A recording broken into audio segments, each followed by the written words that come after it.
Waka waka waka, what's up, and welcome back to the channel for yet another SC Finch review. And we're going to be doing some EAGLEMOSS today. On the table with us we have the U.S.S. AVENTINE, and this is kind of a memorable ship right here, because this was one of the, I believe, one of the first specials, if not the very first special in the EAGLEMOSS official Starships collection. Feel free to correct me, Trekkers, if you've been collecting for a while. I know that this was one of the older specials, and I believe I'd like to say it was if not the first, one of the first. But nevertheless, towards the latter years of the collection, when we started doing bigger ships like the Scimitars, the Sauna ships, we would actually have ships that were previously non-canon. So the Aventine, for one, and for those that don't know, the ship was featured heavily in the Destiny novels written by David Mack. And I haven't read them myself, but I have done an audiobook on one of the Titan novels, and I personally I liked it. So I'd like to read more of David Mack's work myself. If you're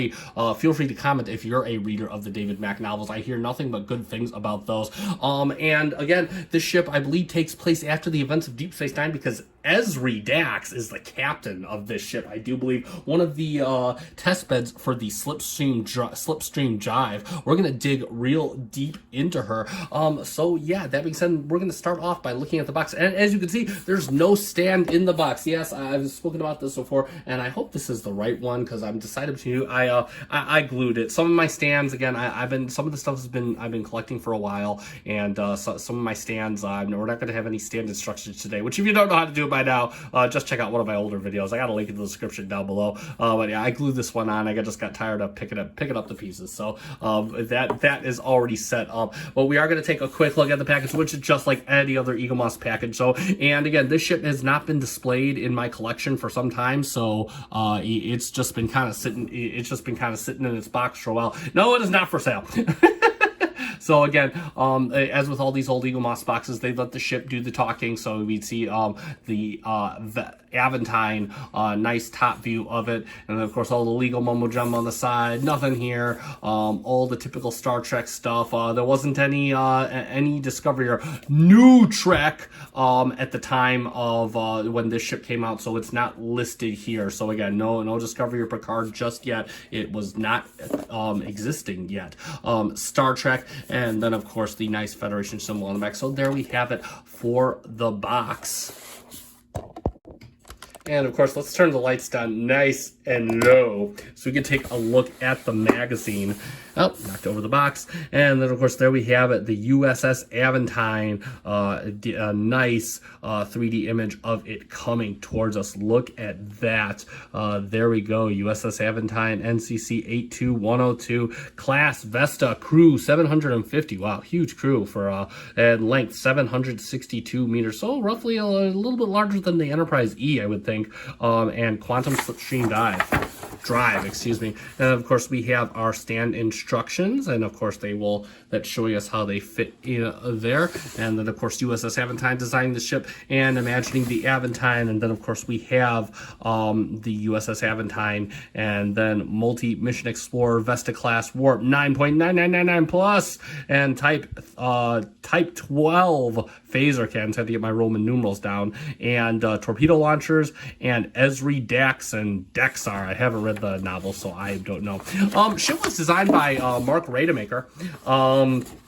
And I believe it was based off a ship that he used for the Ships of the Line contest, about 10, maybe almost 15 years ago now.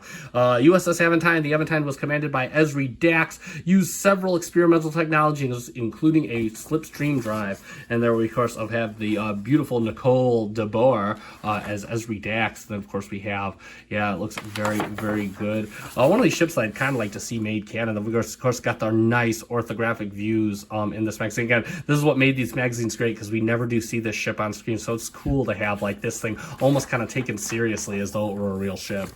And then of course we have a nice, designing the Aventine, the story of Mark Rademacher, and who is on, I have seen him on social media. He is on, at least on the EAGLEMOSS pages. So if you see this video, Mr. Rademacher, I love your ship. So just FYI. Yeah, enough schmoozing the ship designers, Finch. And there we have again the Aventine Nest. That looks absolutely gorgeous. I just kind of like the compact look of this ship. It looks really cool. And of course we got some looks like 3D renderings and whatnot of the Aventine. And we have like another ship on top. Again, I've never read the magazine, so I don't know. And then of course some 3D renderings of the Aventine, just kind of some rough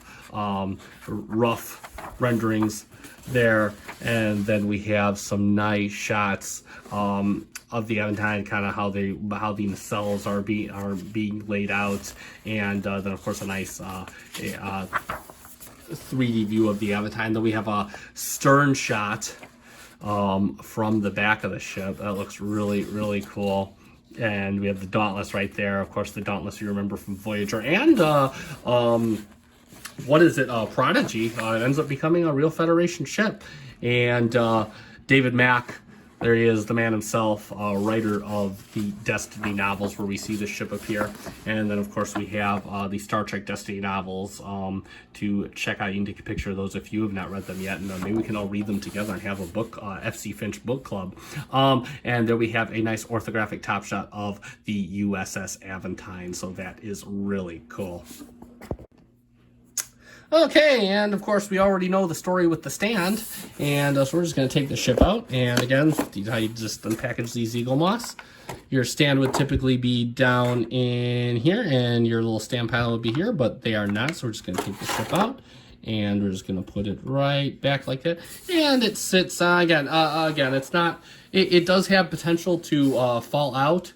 But if you got it displayed, it's not going anywhere as long as this is glued in. Mine was properly loose, so again, I had to glue it in, and no regrets at all. Just won't fit in the box anymore. But yeah, there you go. That's how you get it in its stand.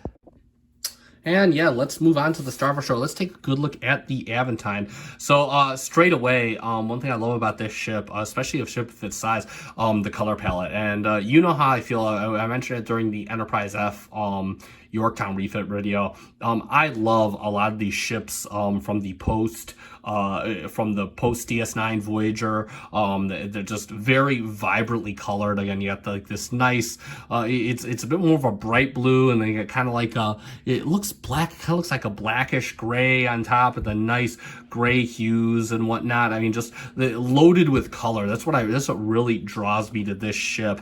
It's just super cool. Again, you got some nice black down here, and you got some nice yellow. I think this might be for the RCS thrusters all around. Again, just these little touches all over. And again, you got the impulse drive engines in a nice, you can feel it, they're ribbed right there, so you can feel that. Same thing with on the nacelles. So two sets of impulse engines, so I can only assume, again, I haven't read the books, I can only assume a saucer separation or some kind of forward hull separation with the Aventine. And then look at I'm going to turn the light on so we can see. And then look at that right there. Starship, U.S.S. Aventine, United Federation of Planets. I love how they include it on a ship this small. Just absolutely pops. And if we look at the deflector, this doesn't seem like transparent plastic. But it is like a deeper hue of paint. It looks really, kind of sloppy. Yeah, it looks a little sloppy around the edges, but I'm okay with it because I do like that deeper shade. Again, just goes on with the extensive color palette of this ship. And then you got some nice little indentations on the bottom, probably for the escape pods.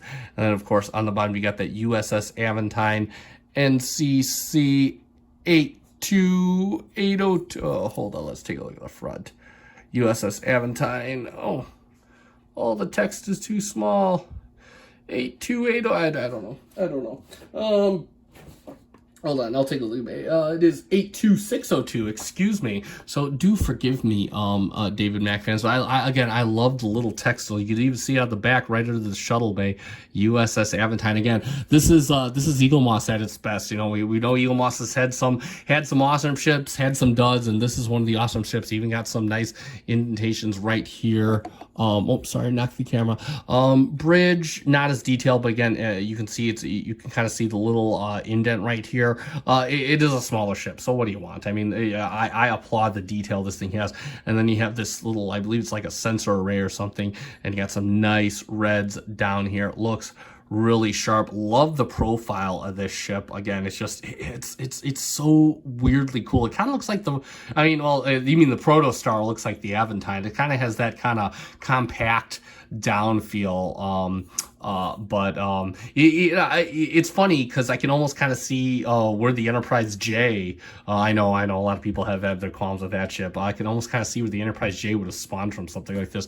And again, they even managed to include some nice transparent plastic here on the Bassard collectors. It looks really, really good. And you got these little porthole indentations on the bottom that looks good. Now, one issue I had on mine when I got it, and it's not prevalent anymore, at least it doesn't seem like it is my nacelles weren't aligned the best, and oh god, it's so hard to see.